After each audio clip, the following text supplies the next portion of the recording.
Muy buenas a todos, bienvenidos una vez más a Vida Informática. Hoy vamos a profundizar un poco más sobre GNU Linux, ya que es de suma importancia entender Linux en el mundo de la informática, sea cual sea la rama que sigas o la tecnología que utilices. Por eso vamos a ir viendo Linux constantemente y te invito a quedarte los próximos minutos para comprender más de este mundo.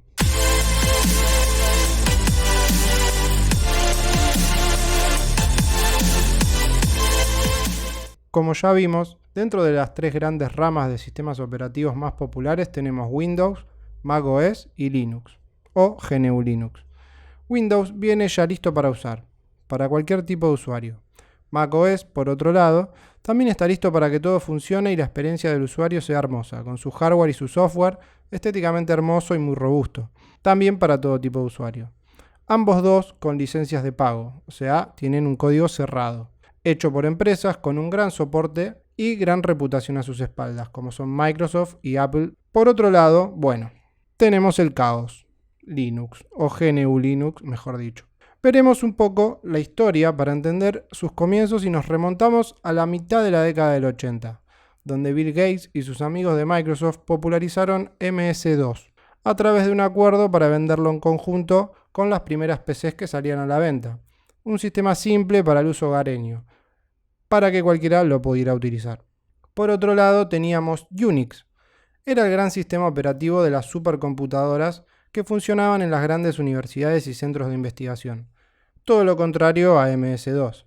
Este último evolucionó luego en Windows. Su éxito fue gracias a que Microsoft supo hacer negocios con su uso hogareño, sumado a que venía preinstalado este sistema en los nuevos equipos, razón por la cual hoy en día es tan popular.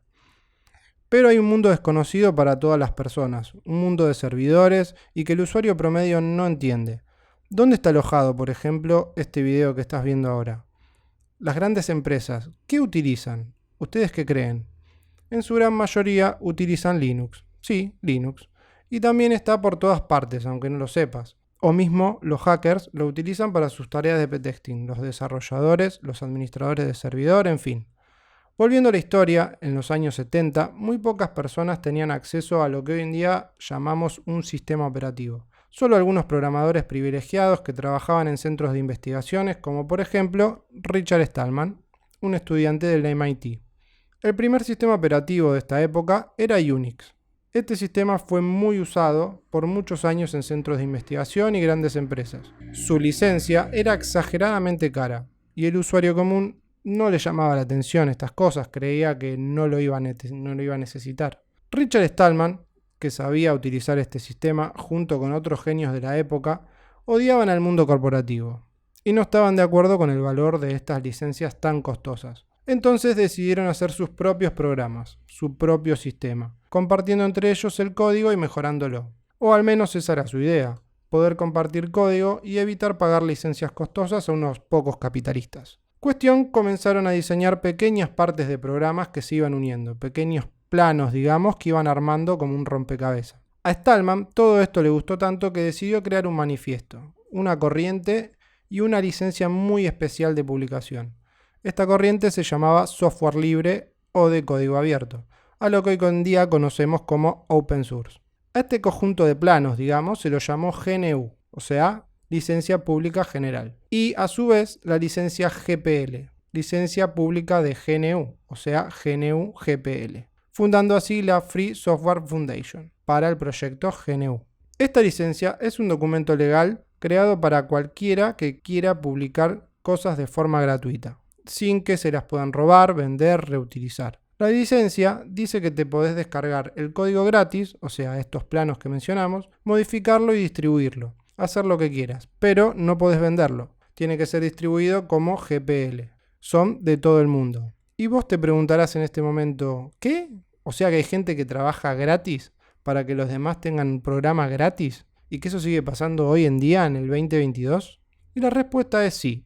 Los programadores tienen muchos motivos para escribir software libre. El primero es el ego. Les gusta demostrar los buenos programadores que son a la comunidad y que su código es mejor que el del resto. Lo segundo, la reputación. Un programador que crea un programa famoso y gratuito le da cierto prestigio dentro de los programadores, cierto reconocimiento, lo cual hace que pueda pedir más dinero en futuros trabajos. El tercer motivo es sentirse parte de algo más grande, de una comunidad, aportar y a su vez recibir quizás conocimiento que ellos aún no tenían. El cuarto es mejorar el software para que cada vez sea mejor. Si mucha gente usa el programa y es libre y gratuito, cada vez va a haber más gente que lo quiera mejorar, haciendo ajustes y correcciones. Al ser el software abierto, es una gran comunidad trabajando sobre tu software.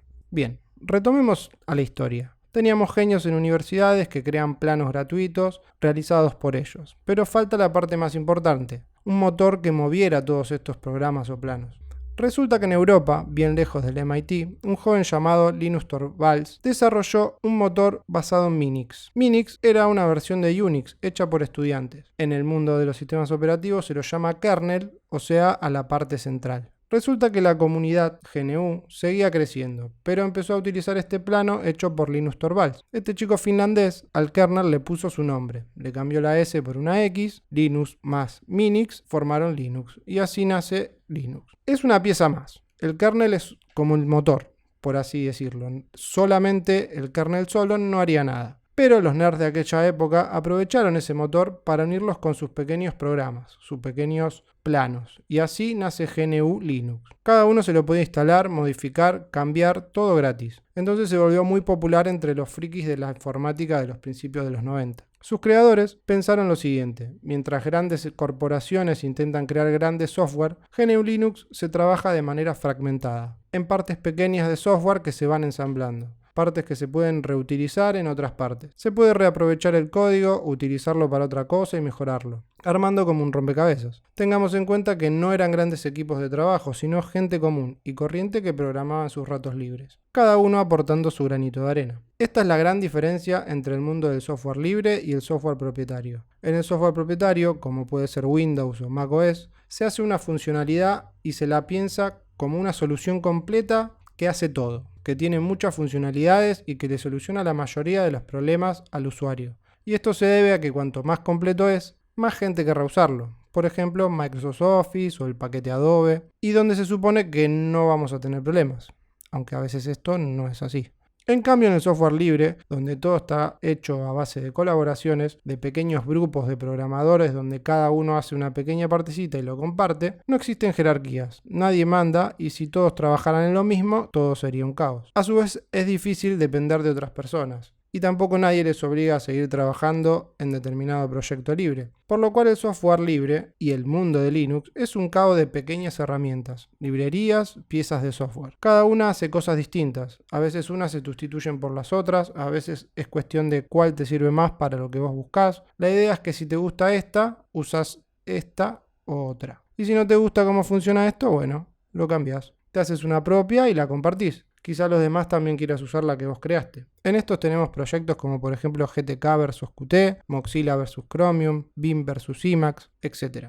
Repasando un poco, un grupo de privilegiados con ordenadores en los 70 empezaron a hacerse sus propias herramientas y planos como forma de una rebelión hacia el mundo corporativo que se aprovechaba de las personas con precios abusivos. Esto se popularizó y se descontroló en los siguientes 20 años, como si fuera una especie del club de la lucha, pero de trabajar gratis y compartir tu trabajo con el mundo. Al final lo que se tuvo fue un caos de cosas por todos lados, que la mayoría de la gente no sabía ni por dónde empezar. Realmente requería muchos conocimientos para poder utilizar todo esto. Así que ciertas personas dijeron, yo tengo los planos, que llevó tiempo hacerlos y poder hacer estos programas, y por otro lado tenemos este kernel unido a estos planos. Entonces empezó a crear lo que hoy en día llamamos distribuciones o distros. Son recopilaciones de software listas para instalar en tu PC. Las primeras estaban hechas por gente que tenía simplemente su propio cóctel de programas montados y funcionaba. Así que lo compartieron con los demás. Hoy en día las distribuciones han evolucionado tanto que son sistemas operativos distintos y completos. Ubuntu, por ejemplo, que es uno de los más populares, es una distribución de GNU Linux. Todo lo que contiene está programado por cientos de personas distintas y recopilado. Es una recopilación de software. Agarran los programas, se asegura que todo funcione bien, juntan todo y lo unen. Es un trabajo bastante grande, pero no deja de ser una recopilación.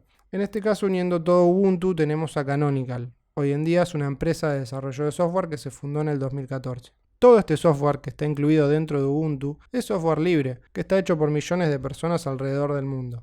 Esto en los últimos años se ha convertido en un negocio. Las distribuciones más famosas, por ejemplo en el mundo de los negocios y usando Linux, es Red Hat. Hoy en día ya directamente es de pago. Una serie de programadores montaron una distribución y se dedicaron a que todo funcione al detalle, todo pulido y todo funcional. Es una alternativa al software de servidores creado por Microsoft. No pueden venderlo, pero lo que sí hacen es instalártelo, configurártelo, te enseñan a usarlo, te arreglan los problemas, todo lo que sea servicios y mantenimientos. Las empresas se ahorran costos brutales en licencias ya que el software es gratis, solo pagan estos servicios. Los tendrían que haber pagado igualmente con cualquier otro sistema operativo.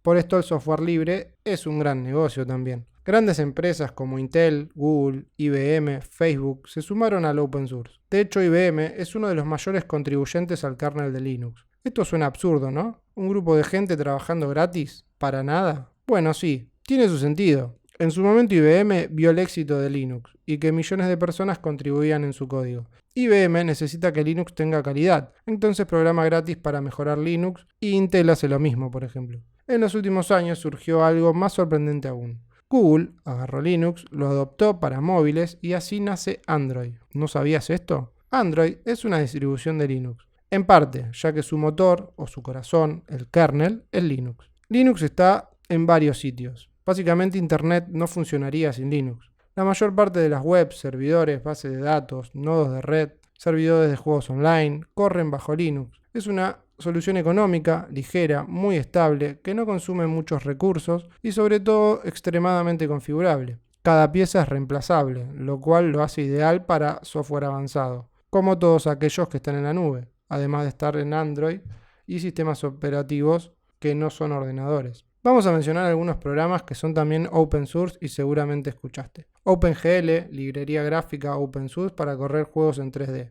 Por ejemplo, Doom, Counter-Strike, los juegos de Valve, es una alternativa libre a DirectX de Microsoft. Se usó para gráficos 3D y es 100% open source. Google Chrome, seguramente el navegador que estás usando o has usado, resulta que Chrome está basado en Chromium, un proyecto open source, basado en muchísimos pequeños paquetes como WebKit o Google V8. Lo que hace que Google es agarrar planos de Chromium y arma una linda versión de Chrome para los diferentes sistemas operativos. Mozilla Firefox es open source. Google es una empresa que trabaja casi exclusivamente con Linux. Entre los lenguajes principales tenemos Python y Go, lenguajes 100% open source, entre muchas tecnologías más. YouTube es una compañía que pertenece a Google y funciona todo gracias al open source. Mucha parte de su código está hecho en Python, bases de datos en MySQL y servidores en Linux. Claro, todo esto muy simplificado. Tenemos grandes proyectos como Instagram, que usa Python, Pinterest, Python, Dropbox, Python, Spotify, basado en código open source. El open source está en todas partes, no solo con Python. Tenemos PHP, por ejemplo, lenguaje en el cual está hecho Facebook y la mitad de Internet básicamente, como WordPress. Tenemos Ruby, Perl y cientos de lenguajes. Python es uno de los más populares. Bien, con todas estas piezas, GNU Linux, se crean entonces las distribuciones. Hoy en día es una parte importante de la vida diaria de todos y ha cambiado el mundo profundamente. ¿Esto quiere decir que debo instalarme una distribución en mi PC? No necesariamente, depende de tus necesidades. Existen distribuciones, en mi opinión, que funcionan realmente muy bien y se ven mejores que los sistemas más populares, pero en muchos casos no enfocado para todos, dependiendo de la distribución que elijas. Tenemos interfaz gráficas que se ven o son algo más complejas, otras que no, otras que son intuitivas y hasta más simples que el propio Windows. De acuerdo a nuestras necesidades, podríamos buscar una solución en una distro Linux para darle una segunda vida a nuestro equipo antiguo o simplemente porque ya no queremos usar Windows por sus problemas o simplemente por tener más seguridad. Siempre también está la opción de tener Dual Boot, que podemos tener más de un sistema operativo instalado en nuestro equipo. Luego repasaremos en otros videos un poco más sobre las interfaces gráficas y vamos a ver un poco más en profundidad cada una. Si les gustó este video, por favor no olviden darle like, suscribirse y ya con eso nos ayudan muchísimo. Síganos en nuestras redes para que no se pierdan ningún contenido y nos vemos en un próximo video. Hasta la próxima.